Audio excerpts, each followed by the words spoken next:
Hello students, আশা করি তোমরা সবাই ভালো এবং সুস্থ আছো।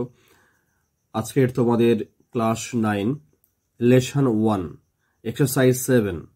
দেখো, এটা বলা হয়েছে write a story within 100 words using the given hints, give a title to the story.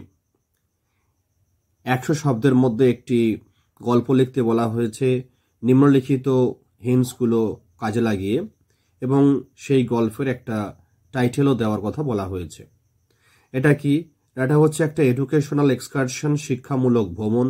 বাসে করে তোমরা কোথাও গিয়েছিলে, সেখান থেকে ফেরার পথে তোমাদের একটা ভয়াবহ অভিজ্ঞতা, সেই অভিজ্ঞতাটা কি হয়েছিল সেই নিয়েই একটা প্যারাগ্রাফ লিখতে হবে। চলো, আমি তোমাদের এই প্যারাগ্রাফটি 100 শব্দের মধ্যে লিখে দিয়েছি, সেটা তোমরা লিখে নাও। দেখো, টাইটেলটা কিন্তু এইভাবে দেবে, এ স্কারি এক্সপেরিয়েন্স, মানে একটি ভয়ঙ্কর বা ভয়াবহ একটি অভিজ্ঞতা বা ভীতিকর একটি অভিজ্ঞতা।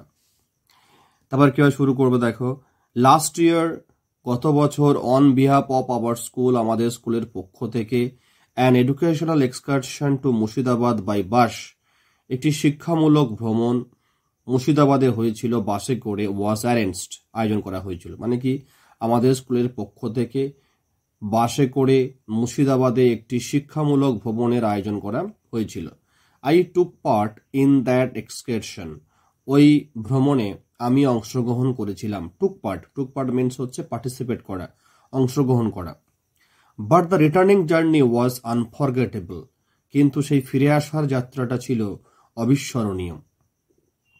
The bus cruised through the dark countryside, বাসটি আসছিল থ্রু, মধ্যে দিয়ে, দ্য ডার্ক কান্ট্রিসাইড, সেই ঘন অন্ধকারে ঢাকা সেই কান্ট্রিসাইড দিয়েই কিন্তু বাসটি আসছিল। ইন দ্য বাস, বাসের মধ্যে, উই অল ওয়ার ড্রাউজি, আমরা সবাই তন্দ্রাচ্ছন্ন ছিলাম। দ্যাট মিনস হচ্ছে আমরা সবাই তখন ঘুমোচ্ছিলাম। সাডেনলি, হঠাৎ, উই ফেল্ট আ জল্ট, হঠাৎ কি হলো না, আমরা একটা ঝাঁকুনি অনুভব করলাম। ফেল্ট মানে অনুভব করলাম, এ জল্ট মিনস ঝাঁকুনি। দ্য বাস স্টপড, বাসটি থেমে গেল। দ্য টিচার্স, শিক্ষক মহাশয়গণ, asked us to get off the bus, আমাদেরকে বাস থেকে নামতে বললেন।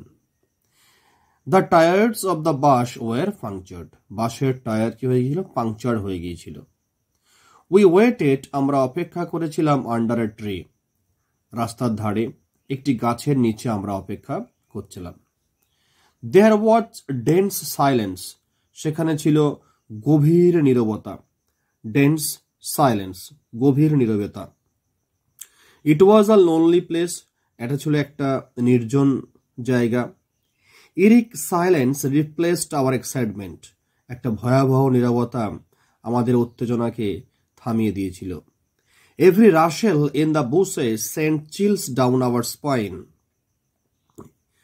ঝোপঝাড়ের মধ্যে প্রত্যেকটি যে শব্দ, sent chills down our spines, আমাদের শীতদাঁড়ায় একটা ঠান্ডা ভাব অনুভব করিয়ে দিয়েছিল। মানে আমরা পুরো ভয়ে একদম ঠান্ডা হয়ে যাচ্ছিলাম। The driver and the conductor walked swiftly, driver এবং কন্ডাক্টর খুব দ্রুত কাজ করছিল। But the wait felt endless, কিন্তু সেই অপেক্ষাটা মনে হয়েছিল এন্ডলেস, অন্তহীন, যার কোনো শেষ নেই। আফটার 2 লং আওয়ার্স, দীর্ঘ 2 ঘন্টার পরে, দ্য টায়ার্স ওয়ার ফিক্সড, টায়ারটাকে ফিক্সড করা হলো, লাগানো হলো। As the engine roared back to life, যখন আবার সেই ইঞ্জিনটি চলতে শুরু করলো, রিলিফ ওয়াস্ট ওভার আস, আমাদের সবার মাঝখানে একটা স্বস্তি ভাব এলো। বাই ডন, সকালের মধ্যে, উই রিচড হোম, আমরা বাড়ি ফিরে এসেছিলাম। It was an adventure to remember, এটা ছিল এমন একটি যে এক্সকারশন, এমন একটি দুঃসাহসিক অভিযান যেটা সারা জীবন মনে রাখার মতো। তাই বলছি, it was an adventure to remember.